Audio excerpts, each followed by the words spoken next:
பிறந்த நாள் அர்ச்சனை பண்ணணும். பேர் என்னம்மா? லக்ஷ்மி. நட்சத்திரம்? சதய நட்சத்திரம். அர்ச்சனை பண்ணணும். பேர் என்ன? லக்ஷ்மி. நட்சத்திரம்? சதய நட்சத்திரம்.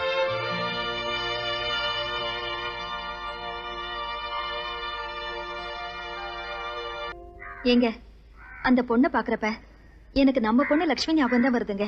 எனக்கு கூட அதே ஞாபகம் தாண்டி. எங்க தட்டு மாறி இருக்கு, நம்ம தட்டுங்க இங்க இருக்குங்க. லக்ஷ்மி, இன்னைக்கு உனக்கு பிறந்த நாள் இல்ல? ஆமா. இந்த புடவைய கட்டிக்குவியாமா? இந்த பாருமா, எங்க பொண்ணு லட்சுமிக்கு இன்னைக்கு பிறந்த நாள். ஆனா இப்ப உயிரோட இல்ல. அவ ஞாபகார்த்தமா அம்மனுக்கு சாத்திரத்துக்காக இந்த புடவையை நாங்க கொண்டு வந்தோம். இப்ப இதை நீ கட்டிக்கிட்டா எங்களுக்கு ஒரு சந்தோஷமா. வாங்கிக்கமா, எங்க திருப்திக்காக வாங்கிக்கமா.